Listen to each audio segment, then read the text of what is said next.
কুয়াশামাখা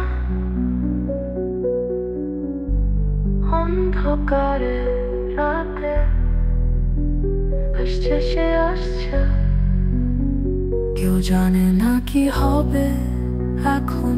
জীবনের যবনিকা নামবে যখন আসছে সে আসছে।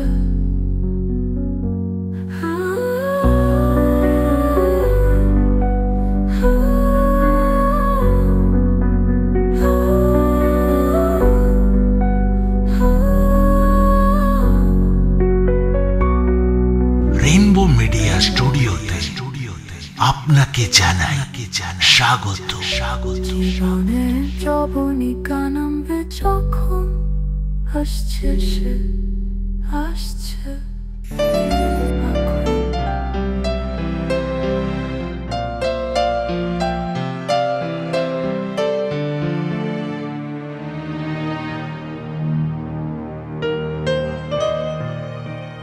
আজ শুনবেন স্বনামধন্য সাহিত্যিক তারাপদ রায়ের লেখা পটললাল ও মিস জুলেখার কাহিনী, পটললাল অপহরণ রহস্য। গল্পের ভূমিকায় লেখক লিখেছেন, বহুবিবাহ এখন আর রীতিসম্মত নয়। সমাজে এমন অনেক পুরুষ, এমনকি মহিলাও আছেন যারা জীবনে বেশ কয়েকবার বিয়ে করেছেন, কিন্তু একসঙ্গে একাধিক স্বামী বা স্ত্রী থাকা আইনসিদ্ধ নয়। এখন বিয়ের পরে প্রতিটি বিয়ের আগেই পূর্ববর্তী বিয়ের আইনত বিচ্ছেদ না করে নতুন বিয়ে আইনের চোখে অসিদ্ধ।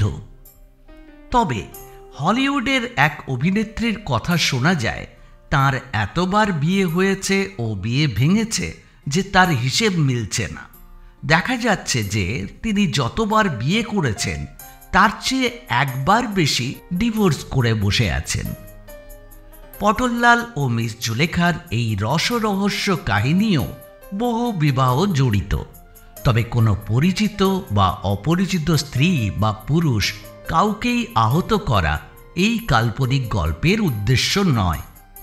লেখক কয়েকটি চরিত্র বেছে নিয়েছেন নেহাতি রচনার প্রয়োজনে। বাস্তব জীবনের সঙ্গে তাদের কোনো সম্পর্ক নেই। কোনো চরিত্রই কোনো জীবিত বা মৃত ব্যক্তির ছায়া অবলম্বনে গঠিত নয়।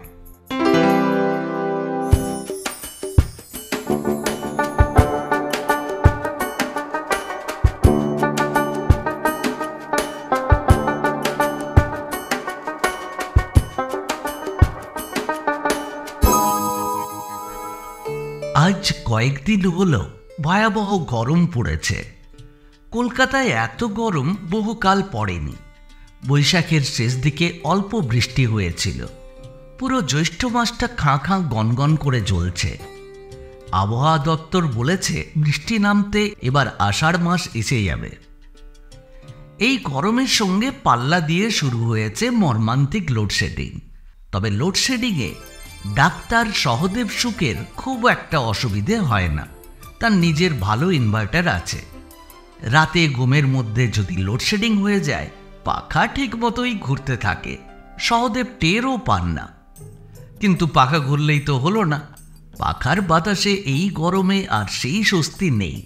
শেষ রাতের দিকে পাখার বাতাস পর্যন্ত গরম হয়ে যায়। সারা শরীর ঘামে ভেজা, বিছানায় চাদর প্যাচ প্যাচ করছে। ঘুম থেকে উঠে পাখাটা বন্ধ করে দিয়ে একটু জানালার পাশে গিয়ে দাঁড়ান সহদেব। ভোরের ঠান্ডা হাওয়ায় একটু আরাম লাগে। তারপর বাথরুম টাথরুম সাঙ্গ করে শর্টস আর রঙিন গেঞ্জি পরে তিনি ময়দানের দিকে হাঁটতে বেরিয়ে পড়েন। কড়িয়া রোডের এই বাড়িতে সহদেব একাই থাকেন। বাড়ির লোকেরা মেদিনীপুরের ভবগ্রামে দেশের বাড়িতে। এতে সুবিধেই হয়। ডাক্তার সহদেব সুখ একজন প্রতিষ্ঠিত হোমিওপ্যাথিক ডাক্তারই শুধু নন, কৃতবিদ্য গোয়েন্দা। তবে খুন ডাকাতি মারামারির গোয়েন্দাগিরি মোটেই পছন্দ নয় সহদেব বাবুর। রক্ত দেখলে তার মাথা ঝিমঝিম করে। তিনি জাল জোচ্চুরি, অপহরণ, কিডন্যাপিং ইত্যাদির তদন্তে পারদর্শী। কড়িয়া রোড থেকে ময়দান কাছে নয়। ভিক্টোরিয়া মেমোরিয়াল পর্যন্ত যাতায়াতে প্রায় 4 মাইল হয়ে যায়। বেগবাগান দিয়ে বেরিয়ে জগদীশচন্দ্র বসু রোড ধরে থিয়েটার রোড বরাবর হেঁটে যান সহদেব। এটাই তাঁর সারাদিনের ব্যায়াম, মর্নিং ওয়াক। আজ একটু আগেই উঠে পড়েছেন সহদেব বাবু। সারা রাত তাঁর ভালো করে ঘুম হয়নি। গতকাল বিকেলেই একটা নতুন কেস এসেছে তাঁর হাতে, খুবই জটিল আর রহস্যময় কেস। বাংলা থিয়েটারের উদীয়মানা ক্যাবারে নর্তকী মিস জুলেখার স্বামী পটললাল পালকে কে বা কারা পরশুদিন রাতে চুরি করে নিয়ে গেছে। তবে পটললালকে সত্যিই অপহরণ করা হয়েছে না তিনি নিজেই পালিয়েছেন, সে বিষয়ে ডাক্তার সহদেবের মনে বেশ খটকা আছে। এই খটকাই এই অন্তর্ধান কাহিনীর চারপাশে একটা রহস্যের বেড়াজাল ছড়িয়েছে। আর তাই ভাবতে ভাবতে রাতের ঘুম চটে গিয়েছিল সহদেব বাবুর। ডাক্তার সহদেব শুকের পূর্ব নাম নকুল শুকুল। নকুল নামটি তেমন অপ্রচলিত কিছু নয়। আমাদের আশেপাশে নকুল নামের লোক অনেক সময়ই দেখা যায়। ভবানীপুরের পাড়ায় একসময় একই রাস্তায় দুই নকুল ছিল, যার জন্যে একজনকে বলা হতো অহিনকুল আর অন্যজনকে বলা হতো মহিনকুল। সেই সময় শুকুল পদবীটিও তেমন অচেনা কিছু নয়। শুকুল পদবীধারী লোকের সংখ্যা কিছু কম নয়, কিন্তু দুয়ে মিলে একটু অসুবিধে হচ্ছিল। নকুল শুকুল নামটি হয়তো অনুপ্রাসের জন্যই হাস্যকর মনে হয়। ব্যাপারটা সহদেব বাবু টের পেয়েছিলেন কলকাতায় ডাক্তারি করতে এসে। তারপরে যখন শখের গোয়েন্দাগিরি আরম্ভ করলেন, স্পষ্টই অনুভব করলেন এই নকুল শুকুল নাম চলবে না। এই প্রসঙ্গে দু একটা প্রাচীন কথা বলতে হয়। সহদেব বাবুর বাবা জগন্নাথ শুকুল তাঁদের ভবগ্রামের শখের যাত্রা দলের সভাপতি ছিলেন। নিজে পালাকার ছিলেন, অর্থাৎ যাত্রার নাটক লিখতেন, তাছাড়া নিজে অভিনয়ও করতেন। পরিষ্কারভাবে বলা উচিত জগন্নাথবাবু যাত্রা পাগল ছিলেন। বহু খেটে তিনি একটি যাত্রাপালা লিখেছিলেন মহাভারতের কাহিনী নিয়ে। সেই কাহিনীর নাম ছিল আমি কৌরব আমি পাণ্ডব। আজকালকার দিনে ওই রকম একটা পালা লিখলে তিনি খ্যাতি ও অর্থ দুইই পেতেন, অনায়াসেই পেতেন।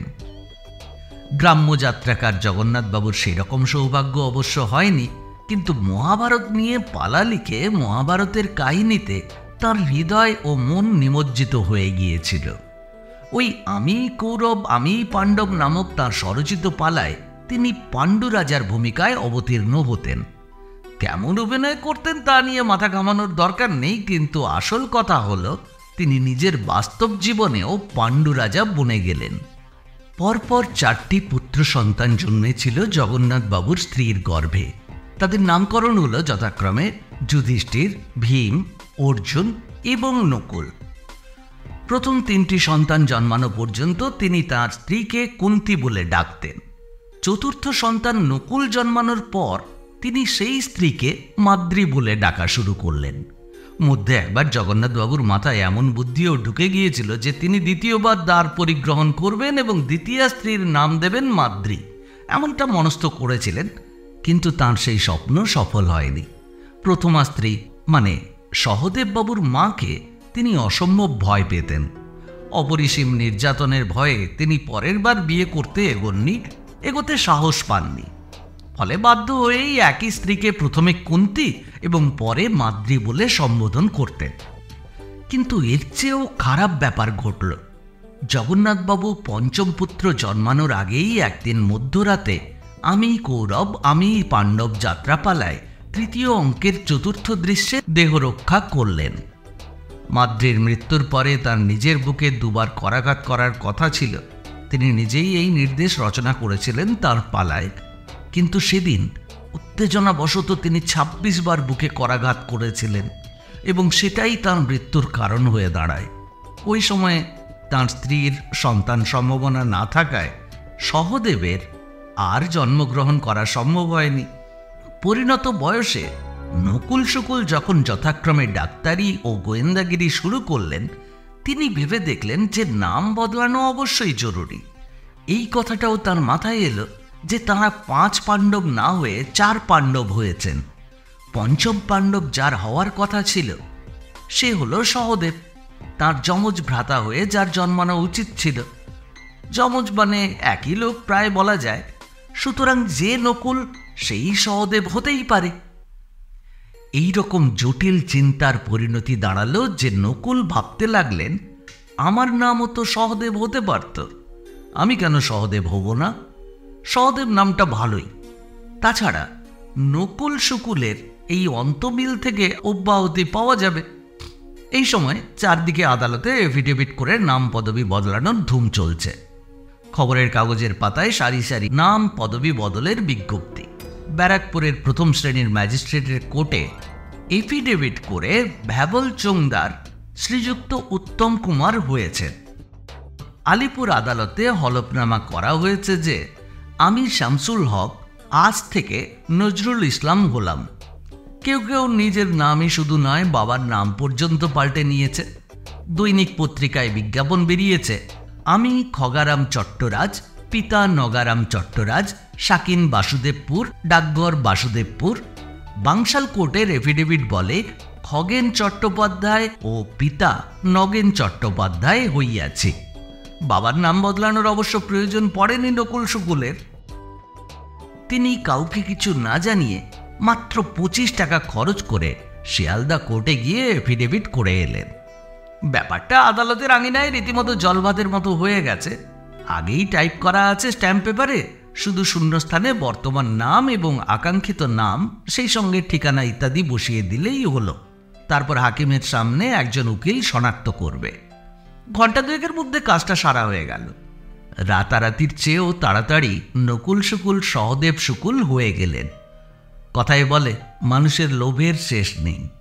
সহদেব শুকুলে পরিণত হয়েও নকুলবাবুর মনে সুখ নেই। এবার নাম নয়, পদবি বদলের দিকে ঝোঁক পড়ল তার। পৈতৃক শুকুল পদবিটা বিসর্জন দিয়ে একটা নতুন পদবি নিতে হবে। অবশেষে তিনি নিজেই অনেক ভেবেচিন্তে স্থির করলেন, শুকুল পদবিটাকে ছেটে সুখ করলেই বেশ মডার্ন হয়ে যাবে। নকুল শুকুল থেকে সহদেব সুখ হতে আরেকটা এফিডেভিট লাগলো। প্রথমেই তার মাথায় ব্যাপারটা খেললে একটা এফিডেভিটেই ঝামেলাটা মিটত। আরেকবার শিয়ালদা আদালতে 25 টাকা এবং 2 ঘন্টা সময় ব্যয় করে সহদেব সুখের আবির্ভাব হল। গোয়েন্দা প্রবর ডাক্তার সহদেব সুখের এই সংক্ষিপ্ত অথচ প্রয়োজনীয় পূর্ববৃত্তান্তের পর এবার আজকের সকালের ঘটনায় ফেরা যাক।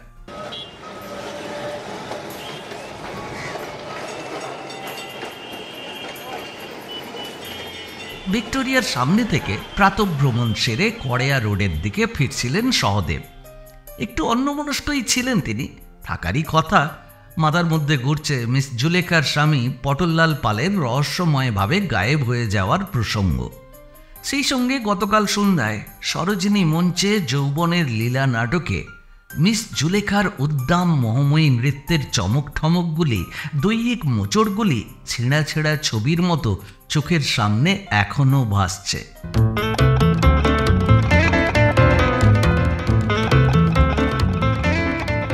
অনিদ্রা, গরম, রহস্য ও উত্তেজনা চারে মিলে একটু ঘোরের মধ্যে আছেন সহদেব বাবু। অনেক নেশা করলে কোনো কোনো সময়ে পরের দিন সকালেও এইরকম ঘোর থাকে। তবে ময়দানে খোলা হাওয়ায় হেঁটে এখন একটু ভালো লাগছে। থিয়েটার রোড আর চৌরঙ্গীর মোড়ে এক ডাবওয়ালা বসে। এই সাত সকালেই তার ব্যবসা শুরু হয়ে যায়। ময়দান ও ভিক্টোরিয়া মেমোরিয়াল প্রত্যাগত ভ্রমণকারীরা কেউ কেউ এখানটায় দাঁড়িয়ে সুনির্মল কচি নারিকেল বাড়ি পান করেন। ডাবওয়ালাকে চেনেন সহদেব বাবু, মাঝে মধ্যে একটা ডাব এর কাছ থেকে কিনে খান। আজকেও একটা খেলে ভালো হতো।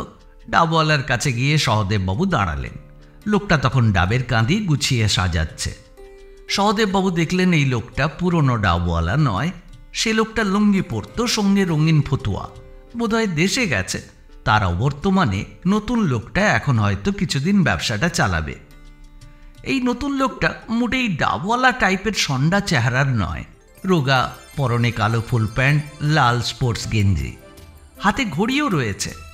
তাছাড়া দ্বিতীয়ার চাঁদের মতো ক্ষীণ স্টাইলিশ গোঁফ, ব্যাকব্রাশ চুল, দেখে রাস্তার ফেরিওয়ালা বলে ভাবা কঠিন। লোকটির কাছে গিয়ে একটা ডাব চাইলেন সহদেব বাবু। ডাবের কাঁদির পাশে রাখা একটা চটের থলের মধ্যে লোকটা হাত ঢুকিয়ে কি খুঁজল, তারপর বলল, ডাব কাটার কাটারিটা দেখছি নেই। সহদেববাবু পুরনো লোক, সমস্যাটা জানেন। ডাব বিক্রি হয়ে গেলে বিকেলে ফেরার সময় আগের লোকটা ওই পাশের 16তলা বাড়িটার কেয়ারটেকারের কাছে দা জমা রেখে যেত। পরের দিন সকালে 17তলার চিলেকোঠায় যেখানে ওই কেয়ারটেকার থাকে সেখানে গিয়ে দাটা ফেরত নিয়ে আসত। এর বিনিময়ে কেয়ারটেকার বাবু দৈনিক একটা ডাব বিনামূল্যে পান করতেন। সহদেববাবু এই ব্যাপারটা নতুন লোকটিকে বললেন। লোকটি বলল, ও তাই বলুন, ডাবওয়ালা তো এই কথা আমাকে কিছু বলেনি। আপনি একটু দাঁড়ান, আমি তাড়াতাড়ি গিয়ে কাটারিটা নিয়ে আসছি। হ্যাঁ, এই বলে লোকটা 16তলা বাড়ির দিকে দ্রুত পা চালিয়ে চলে গেল। লোকটা চলে যাওয়ার পর সহদেববাবুর খেয়াল হলো পুরনো ডাবওয়ালাটা দেহাতি হিন্দিতে কথা বলতো, আর এই লোকটা পরিষ্কার বাংলায় কথা বলছে। এক হিসেবে খুশি হলেন সহদেববাবু। তাহলে বাঙালি যুবকেরা এখন রাস্তায় ডাবের ব্যাপারীর ব্যবসাও করছে। কিছু না করার চেয়ে চুরি জোচ্চুরি করার চেয়ে এ কাজ ঢের ভালো। হাজার হলেও স্বাধীন ব্যবসা তো। লোকটিকে মনে মনে প্রশংসা করলেন সহদেববাবু। কিন্তু লোকটি যে কাটারি আনতে গেল, সেই যে গেল আর তো পেরে না।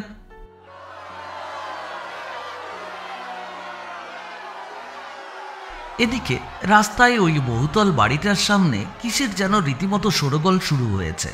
চিৎকার হই হল্লা ক্রমশই বাড়ছে। ডাবের লোকটি নিশ্চয়ই ওখানেই দাঁড়িয়ে পড়েছে। সহদেববাবু এবার একটু বিরক্ত হলেন। এই জন্যেই বাঙালির ব্যবসা হয় না। ডাব বেচা বন্ধ করে রাস্তার হট্টগোলে লিপ্ত হলে কচু ব্যবসা হবে। রাগ করে ডাব না খেয়েই সহদেববাবু বাড়ির পথ ধরলেন। পথে যেতে যেতেই শুনলেন একটা ডাকাত মারাত্মক অস্ত্র নিয়ে ওই 16তলা ফ্ল্যাট বাড়িটায় ঢুকেছিল। লিফটে করে উপরে উঠে যাচ্ছিল। আজকাল খুব সকালের দিকে এই ধরনের ফ্ল্যাট বাড়িগুলোতে এইরকম রাহাজানি প্রায়ই হচ্ছে। সুখের কথা, লিফটটা ছাড়তে না ছাড়তেই লোডশেডিং হয়ে ডাকাতটা লিফটের মধ্যে আটকে যায়। রাস্তা থেকেই ডাকাতটাকে দেখা যাচ্ছে। একতলার মানে গ্রাউন্ড ফ্লোরের একটু উঁচুতে লিফটের মধ্যে কোলাপসিবল গেটের ফাঁকে লোকটার গলা অবধি দেখা যাচ্ছে। পরনে কালো প্যান্ট, লাল গেঞ্জি, হাতে কাটারি। জানা গেল পুলিশে ফোন করা হয়েছে, এখনই পুলিশ আসছে। কিন্তু সহদেববাবুর কেমন মনে হলো, এ তো সেই রাস্তার ডাবওয়ালাটা। লাল স্পোর্টস গেঞ্জি, কালো ফুল প্যান্ট, হাতে কাটারি। নিশ্চয়ই লোকটা কাটারি নিয়ে নেমে আসছিল, সেই সময় আটকে গেছে। ওঠার সময় নিশ্চয়ই আটকায়নি, তখন কাটারি কোথায় পাবে? এখনই পুলিশ এসে যাবে, লোকটাকে ধরে নিয়ে যাবে। সারাদিন ধরে ফুটপাতে ডাবের কাঁদি পড়ে থাকবে। লোকটা কবে ছাড়া পাবে কে জানে। এই বাড়ির কেয়ারটেকারই ওকে রক্ষা করতে পারে। বাড়ির দিকে ফিরতে ফিরতে সহদেববাবুর মনে হলো এ ব্যাপারে তাঁরও একটু দায়িত্ব আছে। তার জন্যেই লোকটি কাটারি আনতে গিয়েছিল। গোয়েন্দা দপ্তরের সঙ্গে সহদেববাবুর ভালোই সম্পর্ক রয়েছে, কিন্তু সাধারণ পুলিশেরা শখের গোয়েন্দাদের মোটেই পছন্দ করে না। তো একবার সহদেববাবু সেটা হাড়ে হাড়ে টের পেয়েছেন। আজকে গোলমালের মধ্যে মাথা গলালে পুলিশ হয়তো তাকেও জড়াবে। তার যে গোয়েন্দা দপ্তরে সরাসরি যোগাযোগ আছে, সেখানে যে তার বেশ খাতির, তার পক্ষে সব পুলিশকে সেটা জানানো সম্ভব নয়। তাছাড়া পটললাল পালের অন্তর্ধান রহস্যের অবিলম্বে সমাধান করতে হবে। সেই সূত্রে মিস জুলেখার সঙ্গে আজ বিকেলবেলাতেই আবার অ্যাপয়েন্টমেন্ট আছে। সুতরাং আপাতত পুলিশ এড়িয়ে যাওয়াই ভালো। ঝুট ঝামেলায় জড়িয়ে লাভ নেই।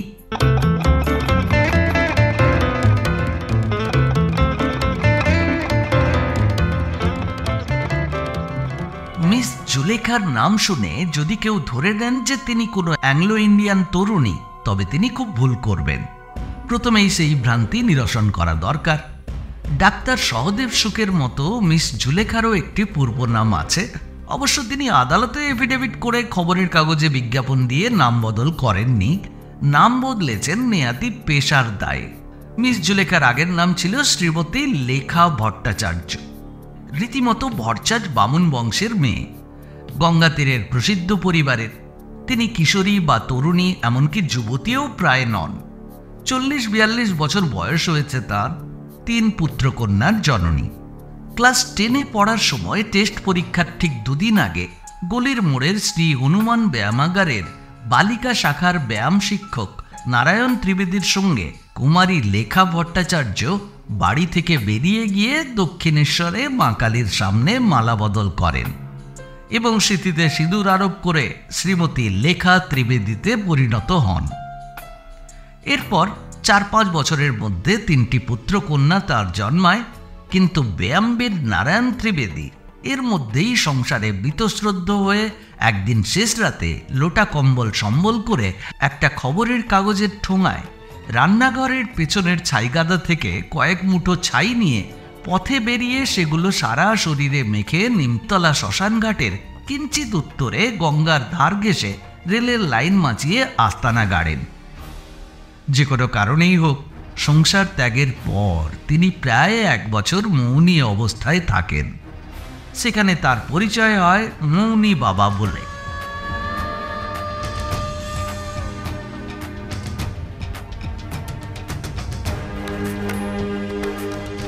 অনেক খোঁজখবর করে শ্রীমতী লেখা 3 ছেলে মেয়ের হাত ধরে নিমতলায় মৌনী বাবার কাছে পৌঁছেছিলেন, কিন্তু মৌনী বাবা তখন কথা বলেন না। তদুপরি লেখাদেবীর রাগারাগি, কান্নাকাটি, সাপসাপন্তু সবকিছু উপেক্ষা করে ঘন্টার পর ঘন্টা ছোট কলকেতে গাঁজা সেবন করে যান। এদিকে লেখাদেবীকে বেওয়ারিশ ভেবে মৌনী বাবার শিষ্যদের মধ্যে কেউ কেউ বেশ চঞ্চল হয়ে ওঠে। তাদের মধ্যে অন্তত 3 জন তাকে খাদ্য ও বাসস্থানের প্রতিশ্রুতি দেয়।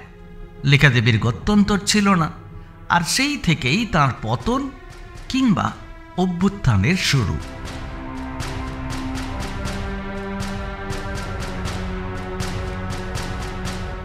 ক্রমশ চিৎপুরের যাত্রা দলে সাইড পার্ট, নায়িকার সখীর ভূমিকায় নৃত্যগীতাদি ও ছলাকলা লেখাদেবী ধীরে ধীরে ইচ্ছায় অনিচ্ছায় সুখে দুঃখে প্রমোদ জীবনে অভ্যস্ত হয়ে গেলেন। এরপরে অবশ্য লেখা থেকে জুলেখা হতে বহু বছর লেগেছে। পার্ক স্ট্রিটের বার হয়ে উত্তর কলকাতার প্রগতিশীল সামাজিক নাটকের মঞ্চে খুবই অল্প পোশাকে পৌঁছতে বেশ পরিশ্রম হয়েছে। তাছাড়া এর মধ্যে বহুবার স্বামী বদল করতে হয়েছে তাঁকে নিজের পেশারি স্বার্থে। তবে পুত্রকন্যা আর জন্মায়নি। কিন্তু একটা কথা বলতেই হবে, শ্রীমতী লেখা ওরফে মিস জুলেখা যখনই যে স্বামীর ঘর করেছেন খুবই নিষ্ঠার সঙ্গে করেছেন, সতীত্বের সঙ্গে করেছেন। ভট্টাচার্য ব্রাহ্মণের বাড়ির মেয়ে, আসলে সতী সাধ্বী হওয়া তাঁর রক্তে রয়েছে। পটললাল পালের সঙ্গে তাঁর শেষ বিবাহ এই মাত্র কয়েক মাস আগে। পূর্ববর্তী পতিদেবতা হরিলাল আগরওয়ালা শেষ নিঃশ্বাস ত্যাগ করেন এর কিছুদিন আগেই। হরিলাল আগরওয়ালার প্রায় 80 বছর বয়স হয়েছিল। তার নিজের ঘর সংসার জমাট ছিল। শুধু মোহের বশে ধর্মান্তরিত হয়ে মিস জুলেখার পানি গ্রহণ করেন। তবে সে অন্য কথা। প্রসঙ্গটা উঠল এই কারণে যে পটললাল পাল ছিলেন আগরওয়ালা সাহেবের টাউট। তিনি আগরওয়ালা সাহেবকে জুলেখার কাছে নিয়ে আসেন এবং তার বিবাহের সব রকম বন্দোবস্ত করেন। পটললালের বয়স যদিও মিস জুলেখার থেকে অন্তত 8-10 বছর কম হবে, তবু আগরওয়ালার মৃত্যুর পর জুলেখা স্থির করলেন আর বুড়ো হাবড়া নয়। কখন দুম করে মরে যায় কিছুই ঠিক নেই। তার চেয়ে পটললাল পালের মতো জন্মনে যুবকই স্বামী হিসেবে ভালো।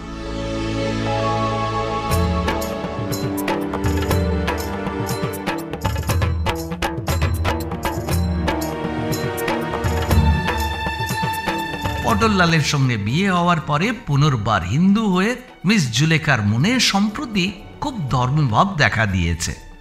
এতকাল যা করেননি, এই বিয়ের পর থেকে তিনি শাঁখা সিঁদুর পরতে লাগলেন। মঙ্গলবারে জয়মঙ্গল ব্রত পালন করে সারাদিন উপোস করতে লাগলেন। তাতে অবশ্য ভালোই হলো, কিছুটা অতিরিক্ত মেদ ঝরল। এই বয়সে সেটা দরকার।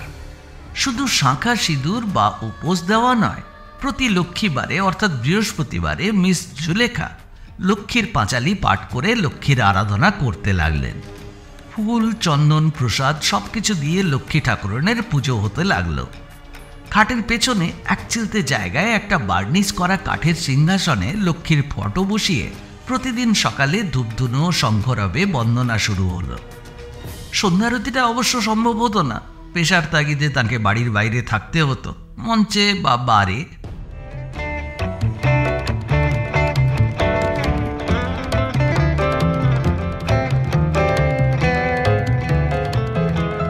শাঁখা নিয়ে একটু অসুবিধে হয়েছিল।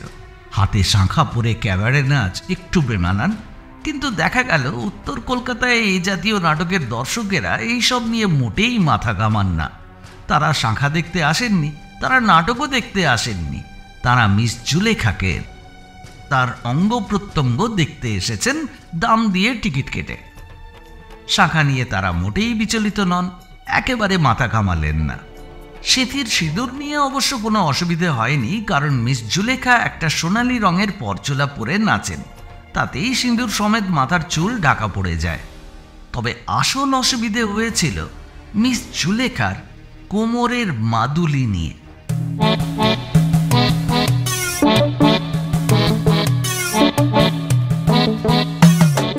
প্রথম বিয়ের মতোই বটললাল পালের সঙ্গে এই সর্বশেষ বিয়েও কালীবাড়িতে মালা বদল করে হয়েছিল, তবে এবারে কালীঘাটে, দক্ষিণেশ্বরে নয়।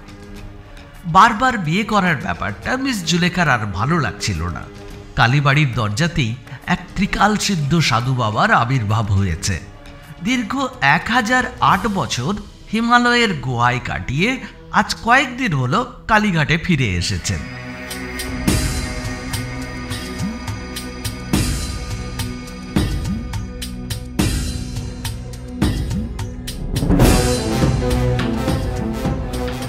সাধু বাবাকে ঘিরে বেশ ভিড়।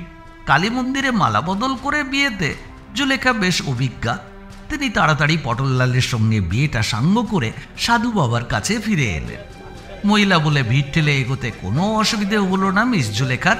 তাছাড়া বড়দিন বা ইংরেজি নববর্ষে এর চেয়ে অনেক বেশি গাদাগাদি মাতালের ভিড়ে পানশালায় তাঁকে নাচতে হয়। ভিড় ঠেলতে তিনি ভালোই জানেন।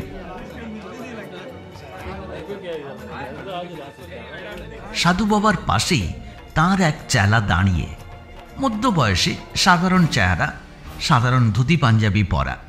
সাধু বাবার মতো তাঁরও কপালে একটা বিরাট সিঁদুরের ফোঁটা জলজল করছে। তবে সাধু বাবার মতো তাঁর চেলার মাথা ভর্তি জটা নেই, কিংবা গলায় বড় বড় রুদ্রাক্ষের মালা নেই, বিশাল দাড়ি গোঁফও নেই।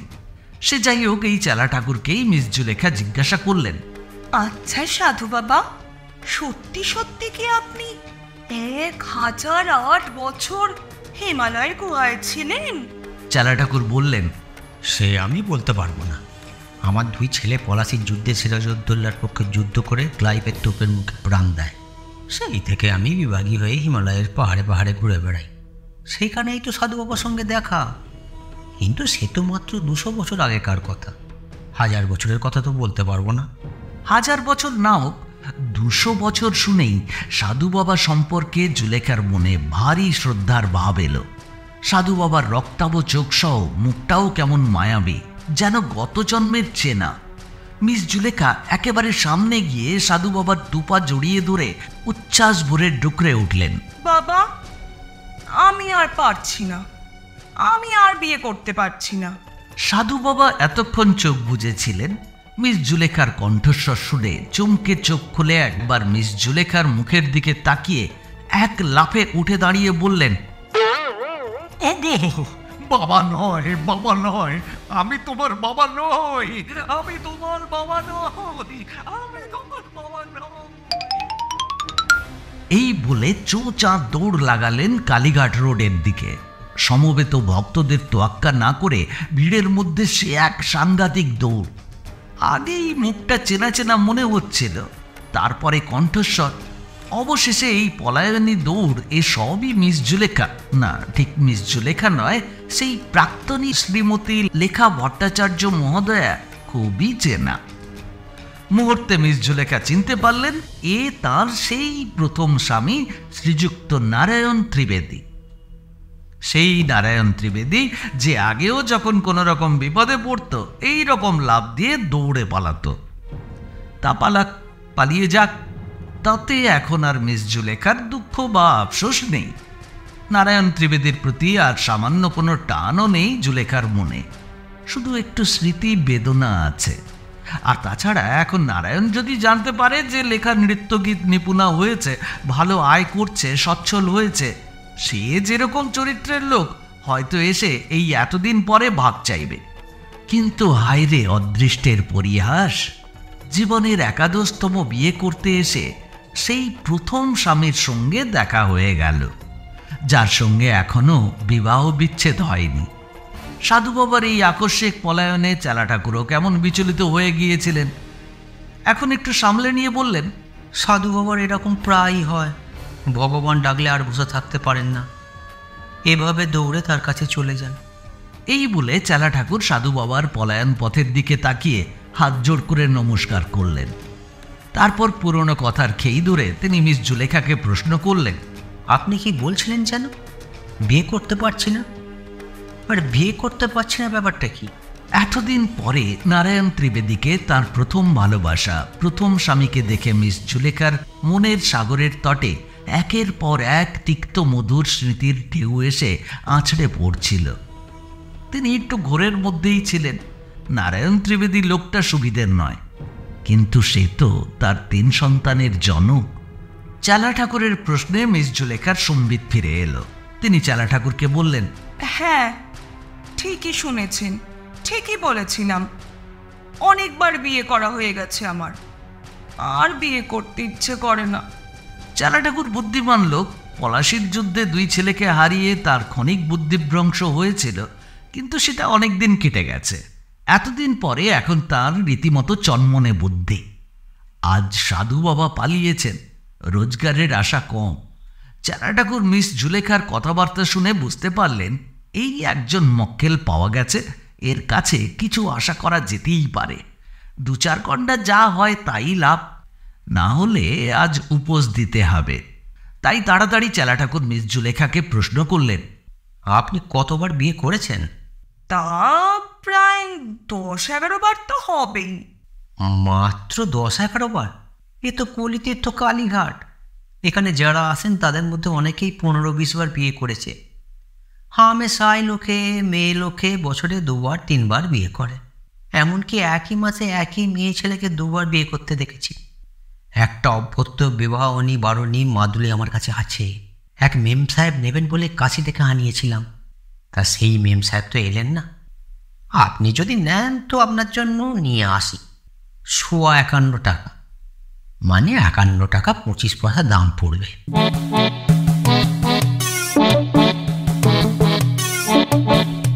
মিস জুলেখা ভাবলেন যে কত পয়সাই তো 9-6 হয়, না হয় আরও 51 টাকা গেল। দেখাই যাক না বিয়ে ভাঙাটা বন্ধ হয় কিনা।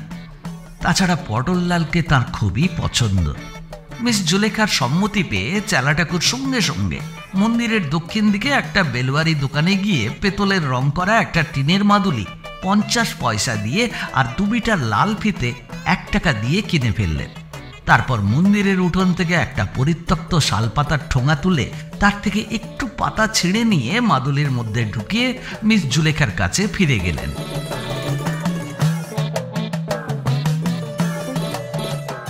মিস জুলেখা তার হ্যান্ডব্যাগ খুলে 50 টাকার নোট, একটা 1 টাকার নোট আর একটা আদুলি খুঁজে বার করলেন। 51 টাকা থেকে 25 পয়সা বেশিই হয়ে গেল। এতে মাদুলির প্রভাবের কোনো হেরফের হবে কিনা জুলেখার এই প্রশ্নে চেলা ঠাকুর বললেন, সাংঘাতিক ধগ এই মাদুলি, 25 পয়সার তারতম্যের কি হবে? এই কথা শুনে জুলেখা চেলা ঠাকুরের হাতে 51.5 টাকাই ধরে দিলেন। চেলা ঠাকুরও খুশি হলেন। তার মোট 1.5 টাকা খরচ হয়েছিল, এতে 50 টাকা পুরো লাভ হলো।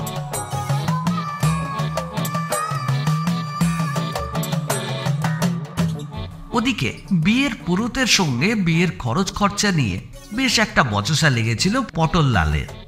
মন্দিরের বারান্দাতেই আটকে গিয়েছিলেন তিনি। এতক্ষণে গম্ভীর মুখে ফিরে এসে বললেন, পুরুত বেটা বলছে ধর্মান্তরিতার পুনর্বিবাহ 10-15 টাকায় হবে না, 51 টাকা 25 পয়সার কমে এ বিয়ে সিদ্ধ হবে না। তা সিদ্ধ হোক বা অসিদ্ধ হোক, আমি 51 টাকা দিচ্ছি না। পটললাল অতিশয় ছিচকে ব্যক্তি। তাঁর স্বভাবের এই দিকটা মিস জুলেখা জানেন। তিনি দেখলেন আবার 51 ধাক্কায় পড়েছেন। কি আর করা যাবে, খুচরো টাকা আর ছিল না। পটললালকে একটা 100 টাকার নোট এগিয়ে দিয়ে বললেন, বিয়ে নিয়ে কিপটিমি করো না তো, যাও পুরুত ঠাকুরকে 51 টাকা দিয়ে এসো। জুলেখা জানেন ফেরত 48 টাকা 75 পয়সা পটললাল তাকে কখনোই দেবেন না। তা হোক, পটললালের তো হাত খরচা লাগে। আগরওয়ালা মরে যাওয়ার পর এখন সে আর পয়সা পাবে কোথায়? পটললালকে দেখে চেলা ঠাকুর একটু গুম মেরে গিয়েছিলেন। লোকটা সুবিধের বলে মনে হচ্ছে না। বিয়ের 51 টাকার উপরে আবার যদি মাদুলির 51 টাকা টের পেত, তাহলে হয়তো এই টাকাটা কেড়েই নিত। এখন পটললাল মন্দিরের বারান্দার দিকে চলে যেতে হাতের মুঠো খুলে লাল ফিতে সমেত মাদুলিটা বের করে জুলেখার হাতে দিয়ে চেলা ঠাকুর বললেন, মাদুলিটা অতি জাগ্রত, কখনো কাজ ছাড়া করবেন না। এই লাল ফিতেটা দিয়ে বেঁধে কোমরে ধারণ করবে। ইতিমধ্যে পটললাল ফিরে এসেছেন। তাকে দেখেই চেলা ঠাকুর হাওয়া হয়ে গেলেন। মিস জুলেখা এবং পটললাল মন্দিরের বাইরে রাস্তায় এসে একটা ট্যাক্সি ধরে ফ্রি স্কুল স্ট্রিটের একটা চেনা ঠেকে চলে গেলেন বিবাহ উৎসব উদযাপন করতে। সেখানে পৌঁছেই বাথরুমে গিয়ে জুলেখা কোমরে লাল ফিতে লাগানো সেই মাদুলিটা বেঁধে ফেললেন।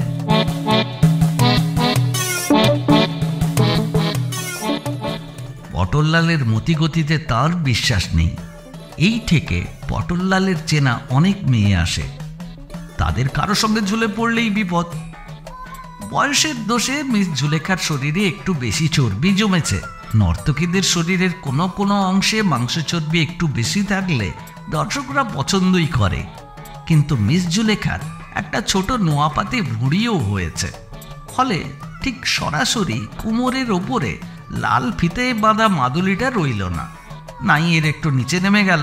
ফুল্ল কোমরবতী রমণীরা নাইয়ের নিচে যেখানে শাড়ি নামিয়ে পড়েন সেই জায়গায় মাদুলি সহ ফিতেটার অবস্থান হলো। আগেই বলেছি, সোনালি উইক পরে সিঁদুর সহ মাথার চুল ঢেকে এবং হাতে শাঁখা রেখেও মিস জুলেখার তথাকথিত ক্যাবারে নৃত্যের কোনো অসুবিধে হয়নি, কিন্তু কোমরের মাদুলিটা বাধার সৃষ্টি করল।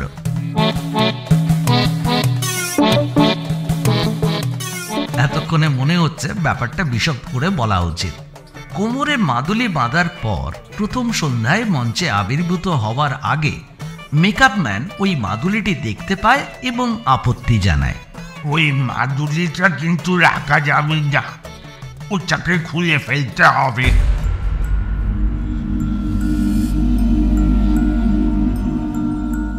বলা বাহুল্য, এতে সতীসাধ্যী মিস জুলেখা খুবই আপত্তি জানান। বস্ত্র উন্মোচনে তার মোটেই আপত্তি নেই, কিন্তু মাদুলিটি রাখতে হবে। খবর পেয়ে পরিচালক ও প্রযোজক আসেন। এরা দুজনে যমজ ভাই, পারিবারিক পুরনো রেডির তেলের ব্যবসায়ীদের। আজকাল রেডির তেলের চাহিদা নেই, ব্যবসা পড়ে গেছে, তাই এরা অবশেষে থিয়েটারের ব্যবসায় এসেছেন। দুই ভাই এসে অনেকক্ষণ ধরে মিস জুলেখার চারপাশে ঘুরে ঘুরে মাদুলিটা দেখলেন। তারপর মিস জুলেখা আপত্তি করছেন না দেখে সাহস সঞ্চয় করে হাত দিয়ে মাদুলিটা যাচাই করতে লাগলেন। ওদের মুখ চোখ এবং নৈতিক চরিত্রের মানের কথা ভেবে মিস জুলেখা শঙ্কিত বোধ করলেন এবং শেষ পর্যন্ত রাজি হলেন এই প্রস্তাবে যে ওই লাল ফিতের সঙ্গে দুটো শোলার কদম ফুল ঝুলিয়ে মাদুলিটা ঢেকে দেওয়া হবে। তদবধি কোমরের লাল ফিতায় নাভির ঠিক নিচে দুটো শোলার কদম ফুল নৃত্য দৃশ্যে লাগিয়ে দেওয়া হয়।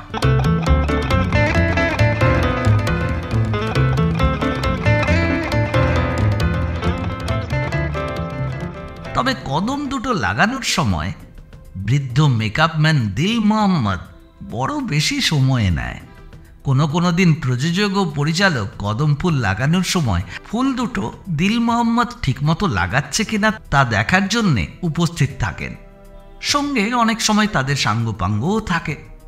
মিস জুলেখার নাচের চেয়ে তাঁর সাজগোজ করার শোলার কদম ফুল ঝোলানোর ব্যাপারটা ঘনিষ্ঠ মহলে এখন অনেক বেশি জনপ্রিয়।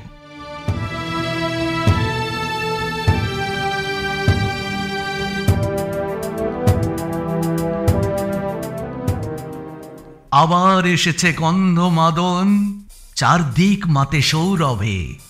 কৌ কৌ কৌ কাক ও কুকুর, বাড়ি ভরে যায় কৌরবে। শুধু গোয়েন্দাগিরি বা হোমিওপ্যাথিক ডাক্তারই নন, শ্রীযুক্ত নকুল শুকুল ওরফে সহদেব সুখ একজন শৌখিন সঙ্গীতকার। অদ্যাবধি তিনি সহস্রাধিক গান রচনা করেছেন। তার মধ্যে যেগুলি তার নিজের পছন্দ হয়েছে সেগুলিতে নিজেই সুর দিয়ে নিজেই গেয়েছেন। এই গানগুলি কেমন সে বিষয়ে আমাদের মতো সঙ্গীত মূর্খ ব্যক্তির কোনো অভিমত না দেওয়াই ভালো। তবে বেলেঘাটার the new democratic music cassette company এই পুজোতেই তার একটা গানের সংকলন প্রকাশ করবে। তার জন্য সহদেব বাবুর নগদ 7,000 টাকা ব্যয় হয়েছে। তবে তাতে দুঃখ নেই, মিস জুলেখার স্বামীকে খুঁজে বার করতে পারলে কিছুটা আশান্ত হবেই। মিস জুলেখাকে সহদেববাবু কেসটা হাতে নেওয়ার পর প্রশ্ন করেছিলেন, আমার প্রাপ্য কি হবে? মিস জুলেখা ভ্রুভঙ্গি সহ শরীর নাচিয়ে বলেছিলেন, আমার 2 মাসের নাচ। তা সহদেববাবু খোঁজ নিয়ে জেনেছেন মিস জুলেখার প্রতি মাসের নাচের আয় 5,000 টাকা। সুতরাং 2 মাসে 10,000 টাকা, সেটা কিছু কম নয়। গানের ক্যাসেটের পয়সা জুগিয়েও হাতে কিছু থাকবে। কিন্তু সহদেববাবুর কলমে এবার গান মোটেই আসছে না। সেদিন কর্পোরেশনের একটা ময়লা ভর্তি লরি চাকা খুলে কড়েয়া রোডের মোড়ে মুখ থুবড়ে পড়ে গিয়েছিল। বিভৎস গন্ধে সারা পাড়া 72 ঘন্টা আচ্ছন্ন ছিল। অবশেষে ময়লাগুলো একা একাই কি করে ঝোড়ো হাওয়ায় বৃষ্টির জলে চারদিকে ছড়িয়ে পড়ল। ধীরে ধীরে গন্ধ কমতে লাগলো, তবে লরিটা এখনো হাত পা ছড়িয়ে পড়ে আছে। পতনের দিন সন্ধ্যা হতে না হতেই লোডশেডিং যেই হলো, কারা যেন কোথা থেকে এসে ভাঙা এবং ভালো চাকাগুলো সব ঝটাঝট খুলে নিয়ে চলে গেল। তারপর থেকে লরিটা কচ্ছপের মতো পড়ে আছে।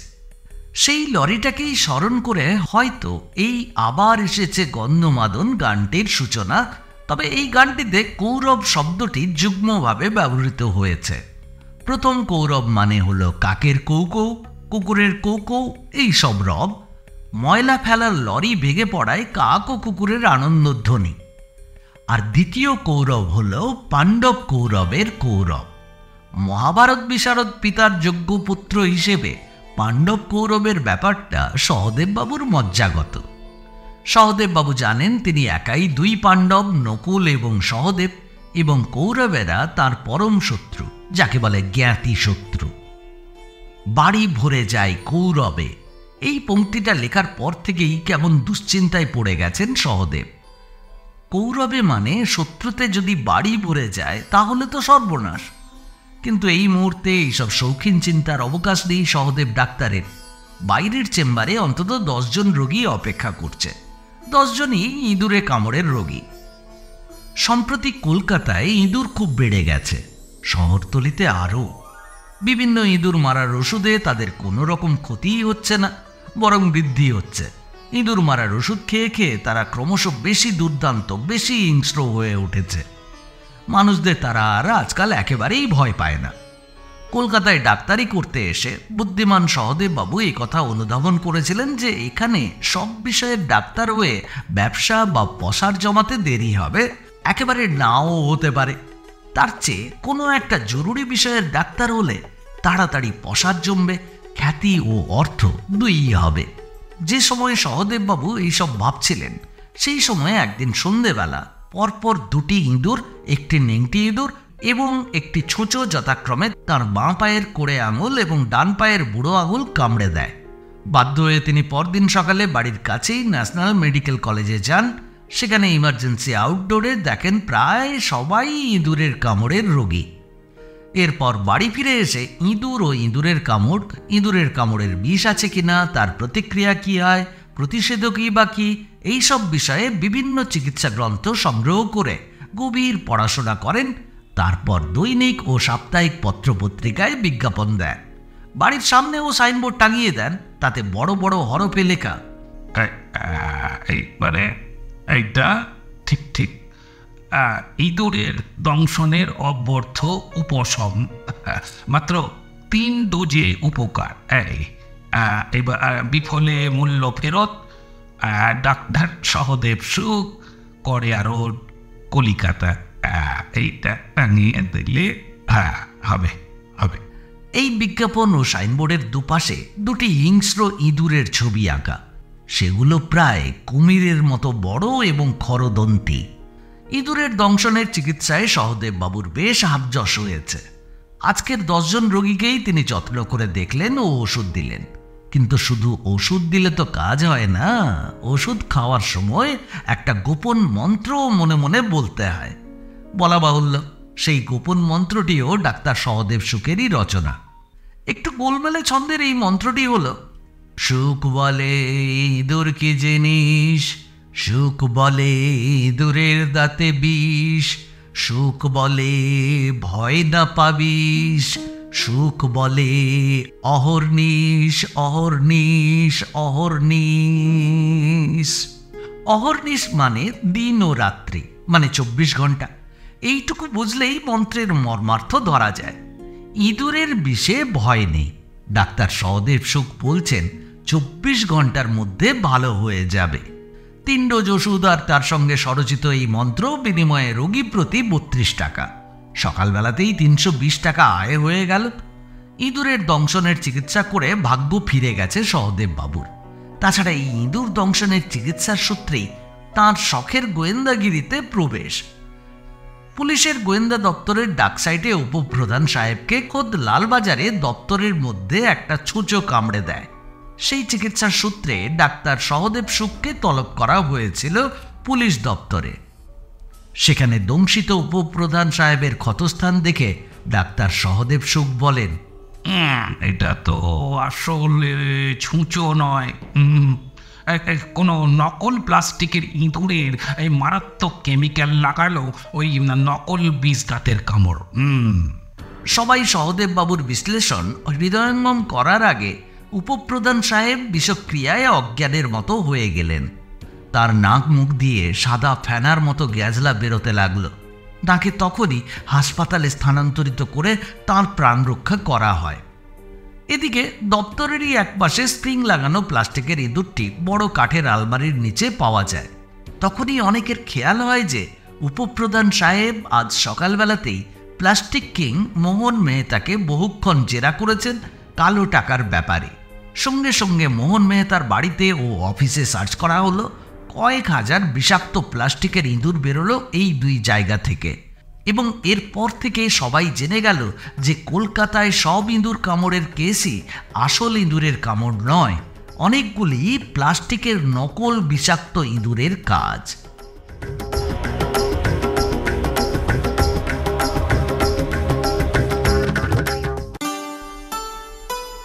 সে যা হোক, এরপর থেকে গোয়েন্দা দপ্তরে ছোট বড় নানান রকম গোলমেলে কেসে সহদেব ডাক্তারের পরামর্শ নিতে লাগলেন এবং সেই সূত্রেই মিস জুলেখা তাকে গতকাল যোগাযোগ করেন। পুলিশ দপ্তর স্বামী চুরির, বিশেষত মিস জুলেখার স্বামী চুরির, পটললাল পালের মতো স্বামী চুরির কেস সহজে হাতে নিতে চায়নি।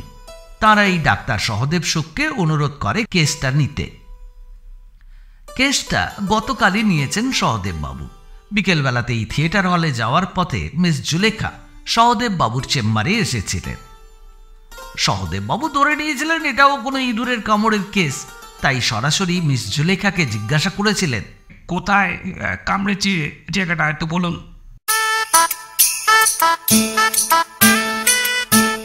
কামড়ায় ঠামড়ায়নি, চুরি গেছে। ঠিক এই সময়েই পুলিশের ফোন আসে। তারা কেসটির কথা উল্লেখ করে জানান যে মিস জুলেখাকে তারাই পাঠিয়েছেন। তখন মিস জুলেখার হাতে মোটেই সময় ছিল না, নাটকের সময় হয়ে গেছে। তিনি ডাক্তার সহদেব সুখকে অনুরোধ করলেন, আপনি যদি এই সন্ধ্যায় সরোজিনী মঞ্চে একবার আসেন, তাহলে আপনার যৌবনের লীলা নাটকটি তৎসহ উপরে পাওনা মিস জুলেখার নাচও দেখা হয়। আর সেই সঙ্গে ইন্টারভ্যালের সময় পটললাল পালের চুরি যাওয়ার কাহিনীটিও শুনতে পারেন। থিয়েটারের গেটে গিয়ে আপনি দারোয়ানকে মিস জুলেখার কথা বলবেন, তাহলে দারোয়ান আপনাকে সরাসরি গ্রিন রুমে নিয়ে যাবে। সেখানেই উইংসের আড়ালে একটা চেয়ারে বসে আপনি নাটকটা দেখতে পারবেন। তাই হলো। মিস জুলেখা চলে যাওয়ার আধ ঘন্টা পরে একটু সাজগোজ করে একটা ট্যাক্সি ডেকে সহদেব বাবু সরোজিনী মঞ্চে পৌঁছলেন। সঙ্গে সঙ্গে দারোয়ান তাকে গ্রিন রুমে নিয়ে গেল। সেখানে বেশ ভিড়। প্রযোজক, পরিচালক সমেত আরও বেশ কয়েকজন মিস জুলেখার মেকআপ করা পর্যবেক্ষণ করছেন এবং মেকআপম্যান দিল মোহাম্মদকে নানান রকম নির্দেশ দিচ্ছেন। একটু পরেই মিস জুলেখার নাচের সিন। শরীরের তরঙ্গ তুলে চোখ নাচিয়ে মিস জুলেখা সহদেব বাবুকে স্বাগত জানালেন।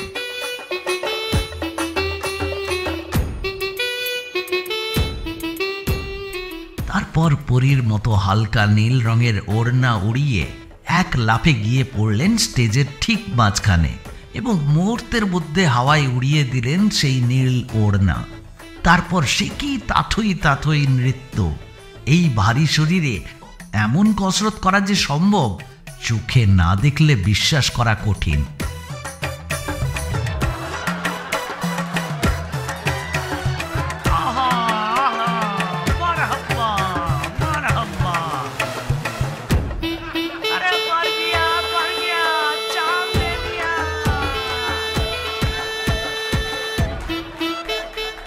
এইসব চিৎকার চেঁচামেচি চলতে লাগলো।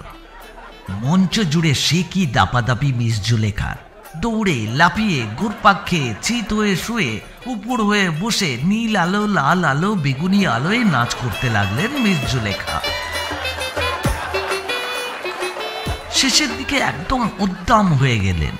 এতক্ষণ কোমরের দোলায় কদম ফুল দুটো ঝড়ের বাতাসে গাছের ডালে ঝোলা ফলের মতো দুলছিল। এবার সে দুটো মঞ্চের উপর খসে পড়ে গেল। দর্শকরা অনেকে দাঁড়িয়ে পড়ল, কেউ কেউ পয়সা ছুটতে লাগলো, শীষ দিতে লাগলো। কদম ফুল দুটোকে মঞ্চের ওপর থেকে মিস জুলেখা লাথি মেরে হলের দিকে বলে কিক করার মতো পাঠিয়ে দিলেন। সেই কদম ফুল কুড়িয়ে নেওয়ার জন্যে হলের ভেতর কাড়াকাড়ি পড়ে গেল। ড্রপ সিন নেমে এলো সেই মুহূর্তে।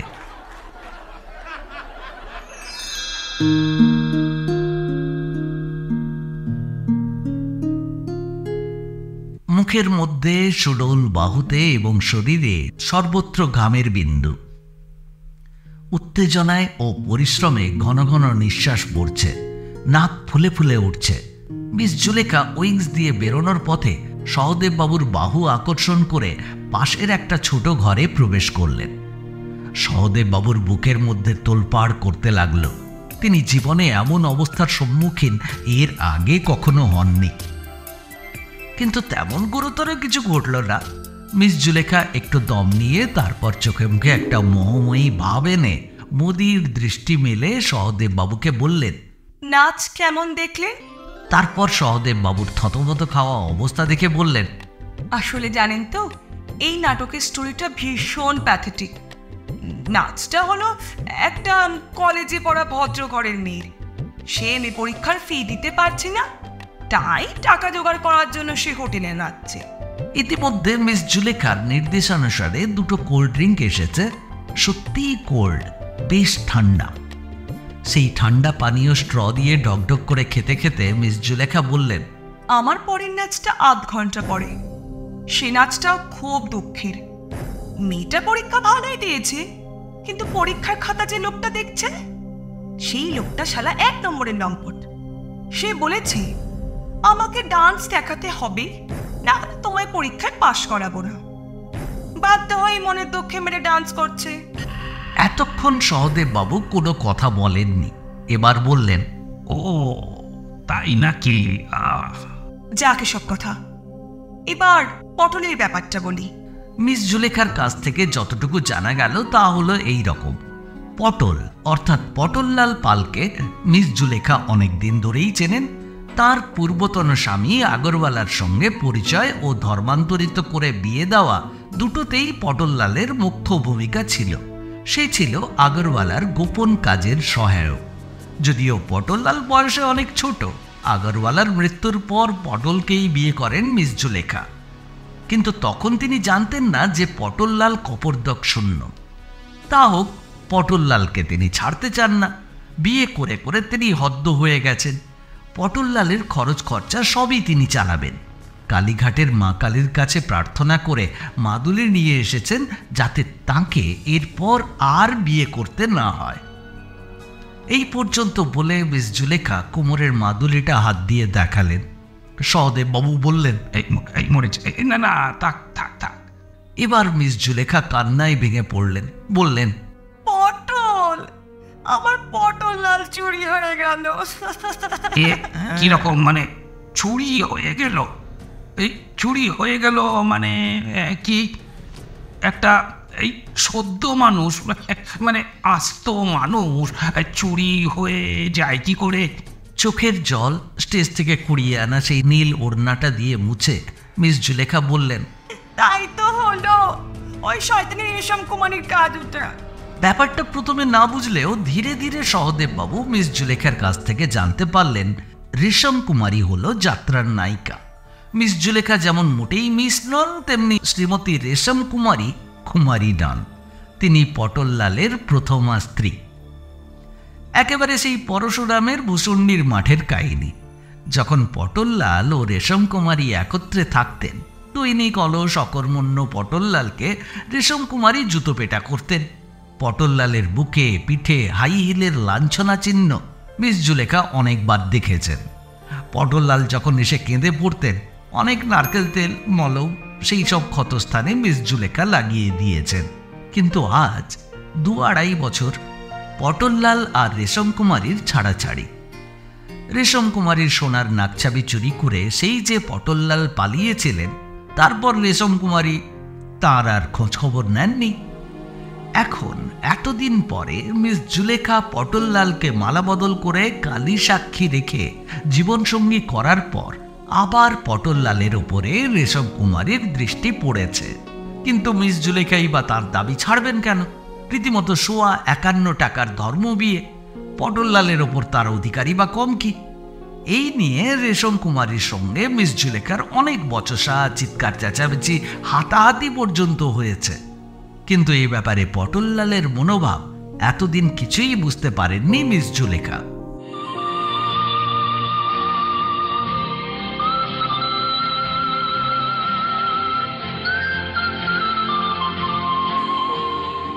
এবারে আসুন পটললাল পালের কথা বলি। পটললাল পালের চরিত্র বর্ণনার খুব বেশি প্রয়োজন নেই। গতদিনের মিস জুলেখার ঘটনাটা বললেই বেশ কিছুটা বোঝা যাবে। সাধারণত নাচের পর মঞ্চ থেকে দর্শকদের ছুড়ে দেওয়া খুচরো টাকা পয়সা মিস জুলেখা কুড়োন না। বৃদ্ধ প্রম্পটার ড্রপসিন পড়ার পর সেগুলো কুড়িয়ে কিছু নিয়ে নেয়, কিছু মিস জুলেখাকে দেয়। কিন্তু 2 দিন আগের সন্ধ্যায় এক মাতাল দর্শক নাচের দৃশ্যে খুব উত্তেজিত হয়ে পড়ে। সে চেয়ারের ওপর দাঁড়িয়ে প্রথমে খুচরো পয়সা, তারপরে 2 টাকার নোট, তারপরে আরও বড় নোট এবং অবশেষে 2 100 টাকার নোট মঞ্চে ছুড়ে দেয়। 100 টাকার নোট দুটো ফেলে আসেননি মিস জুলেখা। ড্রপসিন পড়ার পর ওই নোট দুটো নিজেই কুড়িয়ে আনেন এবং তার ভ্যানিটি ব্যাগে ভরে রাখেন। রাতে আর খেয়াল ছিল না। শোয়ার ঘরের টেবিলের ওপর ভ্যানিটি ব্যাগটি ফেলে রেখে ক্লান্ত দেহে শুয়ে পড়েছিলেন। বিছানার অন্য প্রান্তে পটললাল আগে থেকেই নিদ্রামগ্ন ছিলেন। অনেক বেলায় ঘুম থেকে উঠে মিস জুলেখা দেখলেন পটললাল বাড়িতে নেই।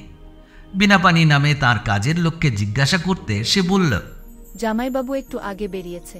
পটললালের যে কিঞ্চিত হাতটানের স্বভাব আছে সেটা বহুকাল ধরেই মিস জুলেখার বিলক্ষণ জানা। চট করে তার মনে পড়ে গেল গতকাল রাতের সেই 2 100 টাকার নোটের কথা।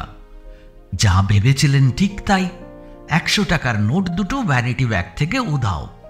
সেই সঙ্গে পটললালও উধাও হয়েছেন। সাধারণত এরকম ক্ষেত্রে 2-1 দিন বাদে পটললাল ফিরে আসেন, কিন্তু এদিন বিকেলেই পটললাল ফিরলেন।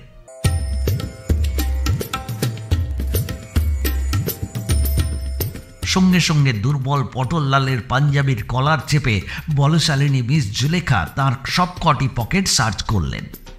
বুক পকেট থেকে বেরোলো স্যাকরার দোকানের একটা রসিদ, Srilakshmi jewellery works, proprietor Haradhan Roy. রসিদটা পটললাল পালেরই নামে।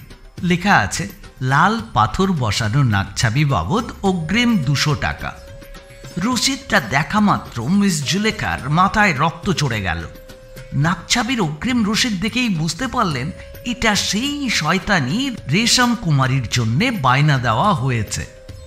একদা রেশম কুমারীর নাকছাবি চুরি করে পটললাল পালিয়েছিলেন। এখন সেই নাকছাবি উপহার দিয়েই আবার ঘনিষ্ঠতা শুরু হচ্ছে। রেশম কুমারীর মতো কথায় কথায় জুতো চলে না মিস জুলেখার, তবে হাত ভালোই চলে। গোটা কয়েক থাবড়া মেরে ঘাড় ধাক্কা দিয়ে শোবার ঘরের পাশে বক্স রুমে পটললালকে ঢুকিয়ে বাইরে থেকে শিকল তুলে দিলেন। থাকুক এই গরমে একটা রাত অন্ধকূপে বন্দি, এতে যদি বিশ্বাসঘাতকের কিছু শিক্ষা হয়।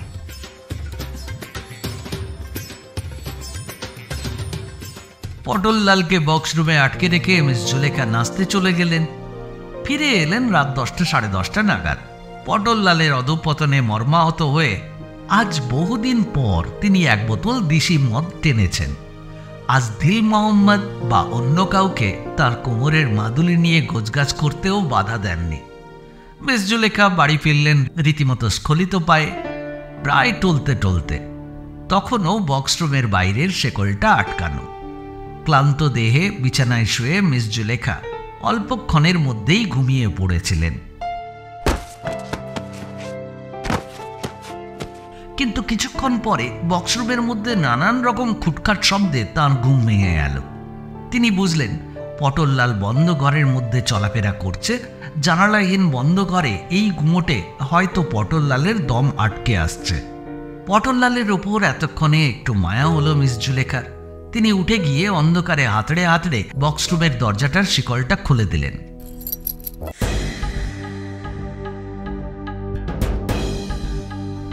সঙ্গে সঙ্গে একটা অভাবনীয় কাণ্ড ঘটল। ঘরের মধ্যে থেকে চকিতে যিনি বেরিয়ে এলেন তিনি কিন্তু মোটেই পটললাল নন।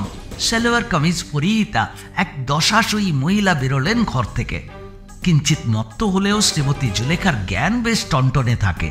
তিনি তাড়াতাড়ি দরজার পাশে দেয়ালে আলোর সুইচটা জ্বালিয়ে দিলেন। আলো জ্বলতে মিস জুলেখা দেখতে পেলেন যে মহিলাটি আর কেউ নন, যাত্রা সুন্দরী রেশম কুমারী। মুহূর্তের মধ্যে একটি সবল বাহুর চড়ে মেঝের ওপর মাথা ঘুরে পড়ে গেলেন মিস জুলেখা। পড়ার মুহূর্তে দেখলেন রেশম কুমারীর পিছু পিছু প্রথমে পটললাল এবং তার পেছনে কাজের মেয়ে বিনাপানি বেরোল। মনে হলো বাইরের বারান্দায় আরো দু একজন লোক রয়েছে। রেশম কুমারী পটললালের হাত ধরে দৌড়ে চলে গেলেন। সিঁড়িতে বেশ কয়েক জোড়া ছুটে যাওয়া পায়ের শব্দ শুনতে শুনতে জ্ঞান হারিয়ে ফেললেন মিস জুলেখা।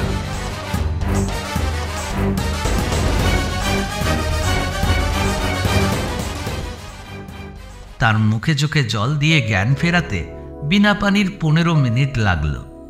জ্ঞান ফিরে এলে বিনাপানির মুখে শুনলেন যে রাত 8টা নাগাদ কয়েকজন স্বর্ণামার্কা লোক নিয়ে রেশম কুমারী এসে বিনাপানিকে ভয় দেখিয়ে জেনে নেন পটললাল কোথায়।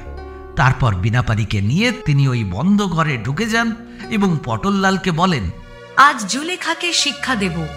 আর বিনাপানিকে বলেন, একদম চুপ করে থাক।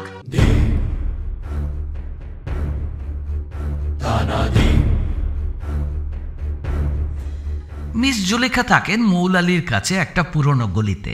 জায়গাটা করেয়া রোড থেকে তেমন দূরে নয়, এক ট্রামেই যাওয়া যায়। আজ মিস জুলেখার শো নেই, আজ তার নাটকের অফ ডে।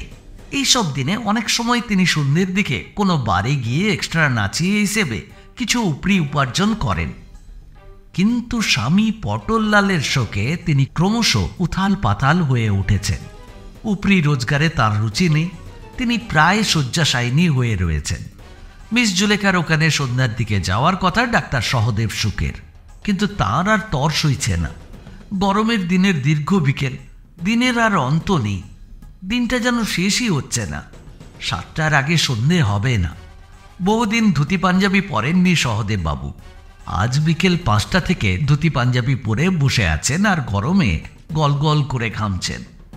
বাইরের ঘরের পাখার নিচে বসে একটা আলগা তন্দ্রায় চোখ জড়িয়ে এসেছিল ডাক্তার সহদেব সুখের। সেই তন্দ্রার ঘুরে আবছা স্বপ্নে দেখলেন কালকের মঞ্চের সেই নীল ওড়নাটা একটা ফুলের মালার মতো গলায় জড়িয়ে মিস জুলেখা তার কাছে এসে তার গলায় সেই নীল ওড়নার মালাটা পরিয়ে দিয়ে বলছেন, তুমি আমার পটললাল, আমার পটললাল।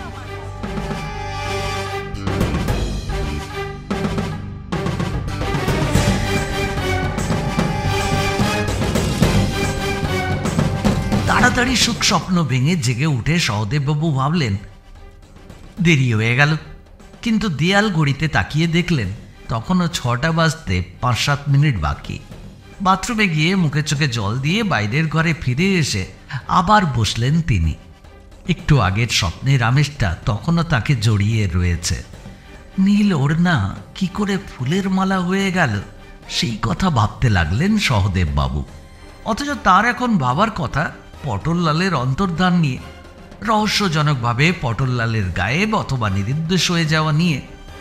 দুঃখের বিষয় পটললাল বিষয়ে কিছুই ভাবতে পারছেন না গোয়েন্দা প্রবর সহদেব সুখ। পটললালের কথা ভাবার আগেই মিস জুলেখার লাস্যময়ী নৃত্যদশা ফিরে আসছে তাঁর চোখে। তার সব ভাবনা এলোমেলো হয়ে যাচ্ছে নীল ওড়নার ছায়ায়। কিন্তু পটললালের ব্যাপারটা নিয়েই তো ভাবতে হবে। মিস জুলেখা সহদেব বাবু গেলে পরেই জানতে চাইবেন, কতদূর কি করলেন? আমার পটললাল, প্রাণের পটললাল কোথায়? যাই হোক, কোনোভাবে 6:15 বাজল। বাইরে রোদ মিলিয়ে এসেছে। সুসজ্জিত সহদেব সুখ বাড়ি থেকে বেরোলেন। মোড়ে গিয়ে ট্রামে উঠে মৌলালিতে নামলেই মিস জুলেখার ঠিকানায় পৌঁছে যাবেন। কিন্তু সহদেব বাবু আর দেরি করতে পারছেন না। তিনি বাড়ি থেকে বেরিয়েই সামনে একটা ট্যাক্সি পেয়ে সেটাতেই উঠে বসলেন। ট্যাক্সিটা মল্লিক বাজার আর পার্ক স্ট্রিটের মোড়ে ট্রাফিক পয়েন্টে অনেকক্ষণ আটকে গেল। মোড়ের মুখে একটি অল্প বয়সী ছেলে দৈনিক পত্রিকার সান্ধ্য সংস্করণ বিক্রি করছিল, মাত্র 50 পয়সা দাম। আর এই সান্ধ্য সংস্করণে অনেক রকম রোমাঞ্চকর খবর থাকে, যা সকালের কাগজে সাধারণত পাওয়া যায় না। এক কপি কাগজ ট্যাক্সির জানালা দিয়ে হাত বাড়িয়ে সহদেব বাবু কিনলেন, এবং তারপরেই সহদেব বাবুর চমকে যাওয়ার পালা। একেবারে প্রথম পাতায় কাটারিয়াতে সকালবেলার ডাবওয়ালার ছবি ছাপা হয়েছে এবং তার পাশে সংবাদ। সেই সংবাদের হেডলাইন হলো, ডাকাতির দায়ে ক্যাবারে নর্তকীর স্বামী গ্রেপ্তার।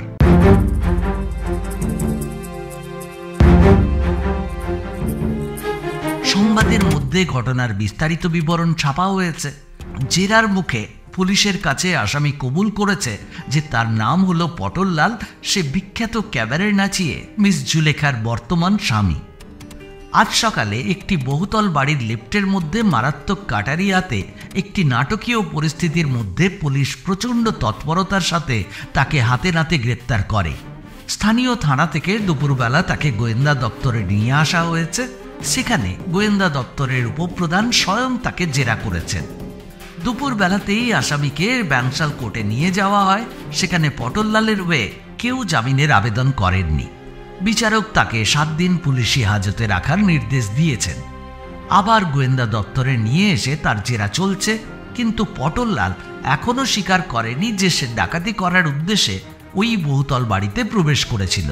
তার হাতে কাটারি কেন ছিল, সেই প্রশ্নের উত্তরে পটললাল প্রতিবারই বলেছে যে ওই কাটারি ডাকাতির জন্য নয়, ডাব কাটার জন্য সে আনছিল। পুলিশ অবশ্য এই আজগুবি কথা বিশ্বাস করেনি। এই সংবাদ পাঠ করতে সহদেব বাবুর 1 মিনিটও লাগেনি। ততক্ষণে ট্রাফিক খুলে গেছে। ট্যাক্সি লোয়ার সার্কুলার রোড ধরে মল্লিক বাজার পেরিয়ে গেছে। সংবাদটি পাঠ করে রীতিমতো উত্তেজিত হয়ে পড়েছেন সহদেব বাবু। কিসে কি হয়, কিসে কি মিলে যায়। আশ্চর্য, পটললালকে এত সহজে পেয়ে যাবেন সেটা ঘুণাক্ষরেও কল্পনা করতে পারেননি সহদেব গোয়েন্দা। কিন্তু এখন নিরীহ পটললালকে উদ্ধার করতে হবে। বলতে গেলে পটললালের বর্তমান হেনস্থার জন্যে সহদেব বাবু নিজেও অনেকটা দায়ী। তিনি কাটারির অনুসন্ধান না দিলে পটললাল কাটারির অস্তিত্ব জানতেই পারত না, এইরকম গোলমালেও পড়ত না। তাড়াতাড়ি ট্যাক্সি ঘুরিয়ে সহদেব বাবু গোয়েন্দা দপ্তরে চলে গেলেন। সেখানে পুলিশের গোয়েন্দা উপপ্রধান তখনও পটললালকে জেরা চালিয়ে যাচ্ছেন। পটললালকে দেখেই সঙ্গে সঙ্গে তাকে চিনতে পারলেন সহদেব বাবু। সেই কালো ফুল প্যান্ট, লাল স্পোর্টস গেঞ্জি, সকালের সেই চৌরঙ্গি মোড়ের ডাবওয়ালা। সহদেব বাবুকে দেখে গোয়েন্দা উপপ্রধান জিজ্ঞাসা করলেন, কি ব্যাপার, মিস জুলেখার স্বামী রত্নটিকে দেখছেন? হ্যাঁ, আপনি উদ্ধার করার আগেই আমরা ওকে গ্রেপ্তার করেছি। একেবারে সাক্ষাৎ ডাকাত। এবারে সহদেব বাবু বললেন, না না না, এই লোকটা কিন্তু ডাকাত ফাকাত নয়, ডাকাত নয়। পুরো ব্যাপারটা আমি কিন্তু সাক্ষী। হ্যাঁ, আমি সাক্ষী আছি। সহদেব বাবুর কথায় মনের জোর পেয়ে হঠাৎ বারান্দার দিকে আঙুল দিয়ে দেখিয়ে পটললাল বললেন, ওই তো, ওই তো। দেখা গেল বারান্দায় একটি বেটে মতো লোক, মাথায় টাক, পরনে পাজামা, ফুল শার্ট, হাওয়াই চপ্পল, গুড়গুড় করছে। তাকে ভেতরে ডেকে আনা হলো। চেহারা, জামা কাপড় ইত্যাদি দেখে এবং পটললালের ওই তো শুনে সহদেব বাবুর কি মনে হওয়াতে তিনি লোকটিকে জিজ্ঞাসা করলেন, আপনি কি ওই থিয়েটার রোডের মোড়ের ফ্ল্যাট বাড়িটার কেয়ারটেকার? লোকটি খুবই ভীতু প্রকৃতির। সামনের একটা চেয়ারে ধপ করে বসে পড়ে বলল, হ্যাঁ। আমার নাম নিতাই সামন্ত। আমি ওই বাড়ির কেয়ারটেকার। 17 তলা ছিলে কোঠায় থাকি। গোয়েন্দা উপপ্রধান বিস্মিত হয়ে ব্যাপার কি ঘটে লক্ষ্য করতে লাগলেন। সহদেববাবু নিতাই সামন্তকে জিজ্ঞাসা করলেন, কাটারিটা আপনি ওকে দিয়েছিলেন? হ্যাঁ। দেখুন দেখুন, তাহলে না, পুলিশ যখন ওকে গ্রেপ্তার করলো, আপনি একটু এগিয়ে এসে সব কথা বললে এই লোকটির বিনা দোষে কিন্তু এতটা হেনস্থা হতে হতো না, তাই না? আমি ছিলাম বাথরুমে। তাছাড়া 17 তলায় যে নিচের কোনো শব্দ পৌঁছয় না। তাছাড়া লোডশেডিংয়ে লিফটও বন্ধ, ওঠানামা নেই। অনেক পরে যখন ঘটনাটা শুনলাম তখন পুলিশ ওকে নিয়ে চলে এসেছে। তখন পুলিশের কাছে চলে গেলেন না কেন? পুলিশকে বড় ভয় পাই, বিশেষ করে থানায় ঢুকতে বুক দূর করে। পরে যখন শুনলাম এখানে নিয়ে এসেছে, বিবেকের দংশনে ভয়ে ভয়ে চলে এলাম। তাও ভেতরে ঢুকতে সাহস পাচ্ছিলাম না। সে তো দেখলাম। গোয়েন্দা উপপ্রধানকে সকালবেলার পুরো ঘটনাটা গুছিয়ে বলতেই তিনি ব্যাপারটা বুঝতে পারলেন। কাটারিটা বাজেয়াপ্ত করে পটললালকে তিনি ছেড়ে দিলেন। পটললালকে নিয়ে আবার ট্যাক্সি করে এবার সরাসরি মিস জুলেখার মৌলালির আস্তানায় রওনা হলেন সহদেববাবু। ট্যাক্সিতে যেতে যেতে পটললাল তার বিড়ম্বিত জীবনের কথা সহদেববাবুকে বললেন। সব কথা বলে লাভ নেই, এই কাহিনীতে তার প্রয়োজনও নেই। গত পরশুদিন সন্ধ্যার পর থেকে ঘটনাবলী হলেই চলবে। সেই দিন মিস জুলেখা থিয়েটার হলে চলে যাওয়ার পর 3 জন শক্তিশালী অনুগ্রাহককে নিয়ে এসে রেশম কুমারী জুলেখার বাড়িতে হামলা চালায়। তখন বীণাপানি একাই ছিল বাড়িতে। তাকে ভয় দেখিয়ে জেনে নেয় পটললাল কোথায়। কিন্তু শুধু পটললালকে উদ্ধার করাই রেশম কুমারীর উদ্দেশ্য ছিল না। তিনি চেয়েছিলেন মিস জুলেখাকেও শিক্ষা দিতে, যাতে পটললালের ওপর সত্য মিস জুলেখা ছেড়ে দেয়। বীণাপানি যাতে চেঁচামেচি করতে না পারে, সেই জন্য ঠিক হলো তাকেও পটললালের ঘরে শিকল দিয়ে বেঁধে রাখা হবে। কিন্তু বীণাপানি এতে কাঁদাকাটি করতে থাকে, বলতে থাকে, জামাইবাবুর সঙ্গে আমাকে এক ঘরে আটকিয়ে রেখো না, আমি তাহলে আর লোকজনকে মুখ দেখাতে পারবো না। বীণাপানির বক্তব্যের মধ্যে যথেষ্ট যুক্তি ছিল। তখন রেশম কুমারী সিদ্ধান্ত নিলেন বীণাপানির সঙ্গে তিনিও ওই ঘরে পটললালের সঙ্গে থাকবে। বাইরে থেকে শিকল তুলে দিলে আর বোঝা যাবে না ভেতরে পটললাল ছাড়াও অন্যেরা রয়েছে। থিয়েটার থেকে ফিরে কোনোদিনই মিস জুলেখা বীণাপানির খোঁজ করেন না, বাইরে থেকেই খেয়ে আসেন, বাড়ি ফিরে সঙ্গে সঙ্গে শুয়ে পড়েন। রেশম কুমারীর হিসেব মতো আজও ঠিক তাই হয়েছিল। তাছাড়া মিস জুলেখা শুয়ে পড়া মাত্র ঘুমিয়েও পড়েন। কিন্তু গলদ হয়েছিল অন্য জায়গায়। যে লোকটিকে রেশম কুমারী মিস জুলেখা ঘুমিয়ে পড়লে বাথরুমের শিকল খুলে দেওয়ার দায়িত্ব দিয়েছিলেন, সে নাম করা গুন্ডা হলেও সাংঘাতিক ঘুমকাতুরে। মিস জুলেখা ঘুমিয়ে পড়ার আগেই সে নিজে ঘুমিয়ে পড়ে, ফলে দরজা আর খোলা হয় না। তখন বাধ্য হয়ে রেশম কুমারীকে খুটখাট শব্দ করতে হয়। ওইটুকু বদ্ধ ঘরে গরমে গুমোটে 3 জনের দম বন্ধ হয়ে আসছিল। এর পরের ঘটনা তো আগেই বলেছি। পটললালের কাহিনী শুনতে শুনতে ট্যাক্সি মিস জুলেখার বাড়িতে পৌঁছে গেল। শুধু আরেকটা প্রশ্ন ছিল সহদেববাবুর। আচ্ছা, মানে আপনি ডাবওয়ালা হতে গেলেন কেন বলুন তো? জুলেখার বাড়ি থেকে দৌড়ে পালানোর সময় আমি দাঁড়িয়ে পড়লাম, বললাম জুলেখা অজ্ঞান হয়ে পড়ে গেছে, এভাবে তাকে ফেলে যেতে পারবো না। সঙ্গে সঙ্গে রেশম আমাকে লাথি মারে, আমি মুখ টুকরে পড়ে যাই।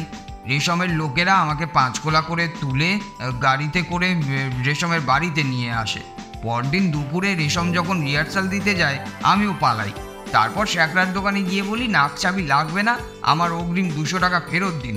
লোকটা একটু গাইগুই করে শেষে টাকাটা ফেরত দিয়ে দিল। সেই টাকা নিয়ে ভাবলাম নিজের পায়ে দাঁড়াবো। থিয়েটার রোডের ওই মোড়ে ডাবের ব্যাপারীর কারবারটা কিনে নিলাম। তারপরে তো আপনি জানেন। মিস জুলেখা পটললালকে পেয়ে আনন্দে আত্মহারা হয়ে গেলেন।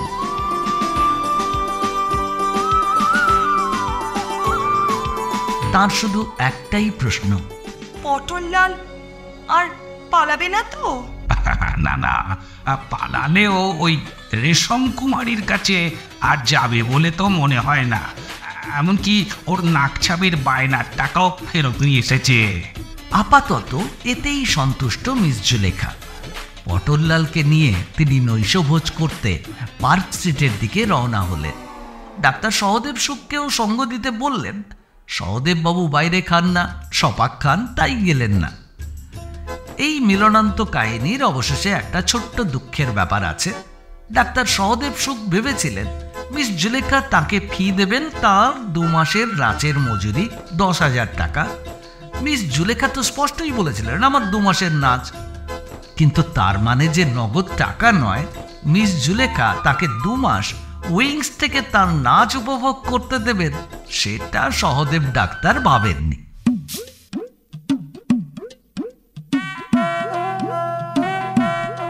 সহদেব ডাক্তারের অবশ্য যে খুব ক্ষতি হয়েছে তা কিন্তু মনে হচ্ছে না। এখনো পর্যন্ত একটি শো তিনি বাদ দেননি। প্রতিদিন সন্ধ্যায় জুলেখার মোহময়ী নৃত্যে তিনি মশগুল।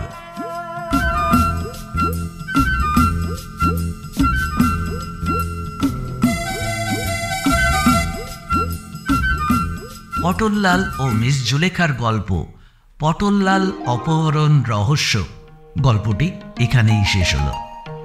গল্প পাঠে অংশগ্রহণ করেছেন সহদেব সুখের চরিত্রে শৈবাল, অন্যান্য চরিত্রে পারমিতা, হৃদ ও বিবেকের সাথে আমি কমলেশ।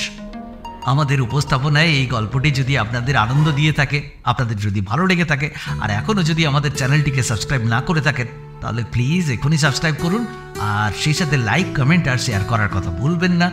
আজ তাহলে এ পর্যন্ত, আবার দেখা হবে পরবর্তী গল্পে।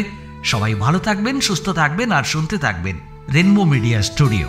নমস্কার।